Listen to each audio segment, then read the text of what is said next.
지난주 강남 3구 토지거래 허가 신청이 641건을 돌파했습니다. 불과 2월 전체보다 25% 폭증한 수치예요. 5월 양도세 중과 유예 종료를 앞두고 강남 부자들이 조용히 집을 던지기 시작한 겁니다. 그런데 이 뉴스 어디서 많이 보신 것 같지 않으세요? 급매 출현, 거래 절벽, 양도세 중과, 놀랍게도 이런 헤드라인들 정확히 10년 전에도 똑같이 쏟아졌습니다. 그때도 이랬고 지금도 이러고 역사는 반복된다고요? 이번엔 결정적으로 다릅니다. 과거엔 존재하지 않던 거대한 시한폭탄이 시장 밑에 묻혀 있거든요. 이 영상 끝까지 보시면 10년 전 기사에 흔들리지 않고 내 노후 자산을 지키며 진짜 사야 할 타이밍을 읽는 눈을 갖게 되실 겁니다. 2015년 8월 정부는 가계부채 종합대책을 발표했습니다. 대출 규제 강화, 양도세 중과 예고, 시장은 얼어붙었고 서울 집값 폭락 임박이라는 기사가 쏟아졌어요. 그리고 지금 2026년 3월 양도세 중과 유예 종료, 공시가격 18% 폭등, 스트레스 DSR 3단계 도입, 헤드라인만 바꿔 끼우면 구분이 안 될 정도예요. 그때도 전문가들은 말했죠. 이번엔 진짜 떨어진다. 결과요? 2년 뒤 서울 집값은 오히려 2배 가까이 뛰었습니다. 그럼 지금도 똑같이 오를 거냐고요? 여기서 잠깐 멈춰야 합니다. 문제는 이 패턴이 여러분의 지갑과 직결된다는 거예요. 지금 집을 갖고 계신 분들, 팔자니 양도세 폭탄이고 들고 있자니 종부세의 건보료까지 줄줄이 빠져나가죠. 무주택자분들은요? 영끌에서 사자니 이자가 무섭고 기다리자니 또 놓칠까봐 잠이 안 오시잖아요. 결국 양쪽 다 옴짝달싹 못하는 거예요. 현금 흐름이 막히고 노후자금 계획이 통째로 흔들리는 겁니다. 10년 전에도 이랬고 지금도 똑같다? 맞아요. 표면적으로는 그렇습니다. 규제가 나오면 매물이 잠기고 매물이 잠기면 다시 불붙는 그 익숙한 공식. 그런데 이번엔 결정적으로 다른 게 하나 있어요. 2020년 코로나 때 시장에 풀린 천문학적 유동성. 그 돈이 아직도 집값 밑에 깔려 있습니다. 기초 체력을 완전히 박살낸 보이지 않는 독의 정체. 지금 바로 파헤쳐 보겠습니다. 코로나가 터지자 전 세계 정부가 돈을 찍어냈습니다. 한국도 예외 없었어요. 금리는 바닥을 찍고 시중에 현금이 넘쳐났죠. 이걸 쉽게 설명해 볼게요. 욕조에 물을 받는다고 생각해 보세요. 수도꼭지를 최대로 틀어놓은 거예요. 물이 콸콸 쏟아지는데 배수구는요? 꽉 막혀 있습니다. 물이 어디로 가겠어요? 넘칠 수밖에 없잖아요. 그 넘친 물이 바로 부동산으로 흘러들어간 겁니다. 그런데 왜 하필 직이었냐고요? 주식은 무섭고 예금은 이자가 쥐꼬리고 코인은 도박 같고 결국 그래도 땅은 안 망한다는 심리가 작동한 거예요. 돈이 갈 곳이 없으니까 아파트로 몰린 겁니다. 서울 집값이 1년 만에 20% 넘게 뛴 이유 바로 이거예요.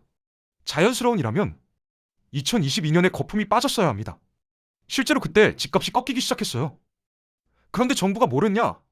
특례보금자리론, 신생아 특례대출, 막대한 자금을 또 쏟아부어서 하락을 억지로 틀어막아 버린 거예요. 배수구 막은 욕조에 물을 더 부은 꼴입니다. 거품이 빠질 타이밍을 인위적으로 늦춰버린 거죠. 지금 이 순간에도 상식을 부수고 있는 자본의 흐름이 흥미로우신가요? 그렇다면 잊지 마시고 구독과 좋아요 한 번씩 부탁드립니다. 결국 터져야 할 거품이 더 크게 부풀어 오른 채 버티고 있는 겁니다. 2022년 서울 집값이 본격적으로 꺾이기 시작했습니다. 금리가 오르니까 대출 이자 부담이 커졌고 영끌족들이 버티질 못했어요. 시장 논리대로라면 여기서 자연스럽게 조정을 받았어야 합니다. 그런데 정부는 다른 선택을 했어요. 특례보금자리론을 꺼내 들었습니다. 시중금리보다 훨씬 낮은 이자로 수십조 원을 풀어버린 거예요. 신생아 특례대출까지 더했죠. 명목은 서민 주거 안정. 하지만 결과는요? 꺼져가던 불씨에 기름을 부은 격이 됐습니다. 왜 이런 선택을 했을까요?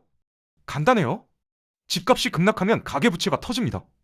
은행이 흔들리고 건설사가 무너지고 결국 경제 전체가 휘청거리거든요. 정치적으로도 부담이 크죠. 그래서 일단 막은 겁니다. 문제를 해결한 게 아니라 뒤로 미룬 거예요. 그럼 이게 우리한테 무슨 상관이냐고요? 직접적인 타격이 옵니다. 정책으로 떠받친 집값은 실제 소득 수준과 완전히 동떨어져 버렸어요. 지금 서울 평균 아파트 가격 14억 원. 연봉 6천만 원인 사람이 한 푼도 안 쓰고 23년을 모아야 살 수 있는 금액입니다. 뉴욕이 11년, 도쿄가 10년인데 서울은 2배가 넘어요. 정부는 시간을 벌었습니다. 하지만 그 시간의 이자는 고스란히 우리 몫으로 쌓이고 있습니다. PIR이라는 지표가 있습니다. 소득 대비 집값 비율이에요. 쉽게 말해서 월급을 한 푼도 안 쓰고 몇 년을 모아야 집을 살 수 있는지 보여주는 숫자죠. 지금 서울은 23년입니다. 이게 어느 정도 수준이냐? 30살에 취업해서 53살까지 월급을 통째로 모아야 서울 평균 아파트 한 채를 살 수 있다는 뜻이에요. 밥도 안 먹고 옷도 안 사고 자녀 교육도 안 시키고요. 현실적으로 불가능한 숫자입니다. 그럼 대출을 받으면 되지 않냐고요? 여기서 진짜 문제가 터집니다. 지금 금리로 10억 원을 빌리면 이자만 매달 400만 원 넘게 나갑니다. 연봉 6천만 원이면 세후 월급이 420만 원 정도예요. 월급 받자마자 통장이 텅 비는 구조죠. 원금 상환은 꿈도 못 꿉니다. 30년 만기로 잡아도 매달 500만 원 이상이 빠져나가요. 50, 60 세대는 상황이 더 심각합니다. 은퇴는 코앞인데 집 한 채의 현금 흐름이 완전히 묶여버린 거예요. 팔자니 갈 곳이 없고 들고 있자니 세금의 유지비에 피가 마릅니다. 노후 자금으로 모아둔 돈이 전부 부동산에 갇혀버린 셈이에요. 집을 샀는데 집이 감옥이 됐습니다. 23년이라는 숫자가 당신의 노후를 종용이 갉아먹고 있습니다. 서울만 보면 모릅니다. 시선을 조금만 돌려보세요. 지방은 이미 처참하게 무너지고 있어요. 대구, 부산, 광주 미분양 아파트가 쌓이고 있습니다. 분양가보다 수천만 원 낮춰도 안 팔려요. 건설사들은 줄줄이 쓰러지고 PF 대출은 부실 덩어리로 변해가고 있죠. 지방 중소 건설사 중 절반 이상이 자금난에 시달리고 있다는 얘기가 업계에서 공공연하게 돕니다. 서울은 괜찮다고요? 그렇게 단순하지 않습니다. 지금 서울 집값을 떠받치고 있는 건 실수요가 아니에요. 강남 고가 아파트 중심에 똘똘한 한 채 쏠림 현상입니다. 상위 20% 아파트 평균 가격이 33억 원인데 하위 20%는 5억 원도 안 돼요. 서울 안에서도 양극화가 7배 가까이 벌어진 겁니다. 저가 아파트는 22개월째 4억 원대에서 꿈쩍도 못하고 있어요. 영끌족들의 비명은 이미 터지고 있습니다. 2021년에 최고점에서 산 사람들, 지금 집값이 본인 매수가보다 낮아요. 팔면 손해고 버티자니 이자가 목을 조릅니다. 깡통 전세 피해자들은 보증금을 날리고 거리로 내몰렸죠. 이게 뉴스에서 말하는 연착륙의 실체입니다. 무너지는 소리가 안 들린다고 안 무너지는 게 아니에요. 균열은 이미 곳곳에서 시작됐습니다. 한국 사람들 사이에 뿌리 깊은 믿음이 있습니다. 땅은 배신하지 않는다. 특히 서울은 절대 안 떨어진다고요? 정말 그럴까요? 1991년 일본 도쿄, 당시 세계에서 가장 비싼 땅이었습니다. 부동산 불패 신화의 본고장이었죠. 결과요? 버글이 터지고 30년이 지난 지금도 고점을 회복 못했어요. 집 한 채에 인생을 걸었던 사람들, 평생 빚에 짓눌려 살았습니다. 그건 일본이고 한국은 다르다고요? 어떻게 다른지 한번 볼게요. 서울 인구 이미 10년째 줄고 있습니다. 2020년 1천만 명이 깨졌어요. 출산율은 세계 최저고 고령화 속도는 세계 최고입니다. 집을 살 사람이 구조적으로 줄어드는 거예요. 그런데 집값만 세계 최고 수준이에요. 수요는 줄고 가격은 오르는 게 정상인가요? 지금 시장을 떠받치는 건 실수요가 아닙니다. 설마 떨어지겠어? 라는 집단적 믿음이에요. 모두가 믿으니까 버티는 겁니다. 하지만 믿음은 현실을 바꾸지 못해요.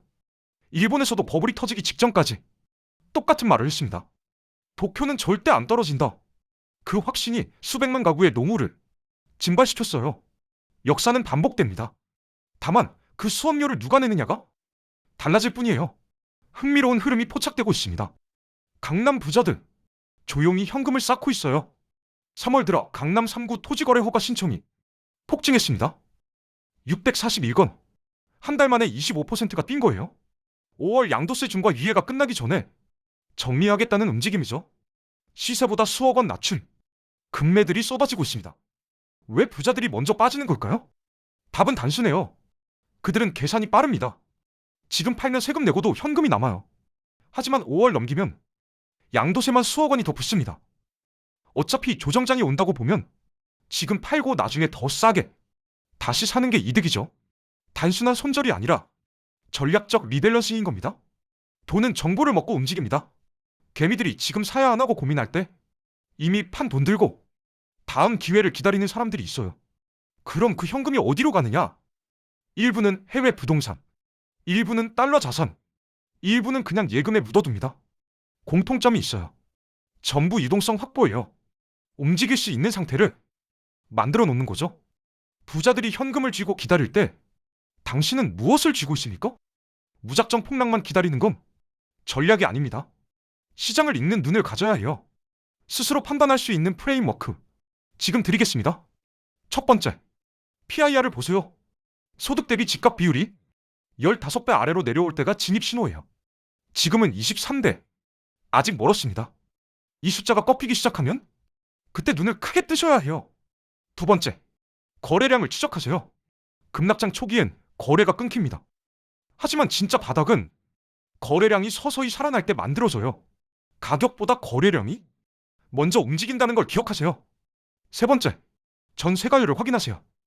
매매가 대비 전세가 비율이 70%를 넘어가면 실수요가 버티고 있다는 신호입니다. 지금 서울은 54%. 아직 투기 수요가 가격을 지탱하고 있다는 뜻이에요. 조급하면 집니다. 영끌은 선택지가 아니에요.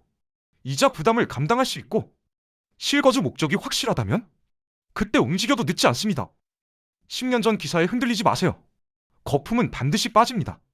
다만 그 시점을 알아보는 눈은 공짜로 생기지 않아요. 지금부터 현금 모으면서 시장 읽는 연습을 시작하세요. 기회는 준비된 사람에게 옵니다. 오늘 영상이 유익하고 재밌으셨다면 구독과 좋아요 부탁드리겠습니다. 영상 제작에 큰 힘이 됩니다. 다음 영상에서 뵙겠습니다.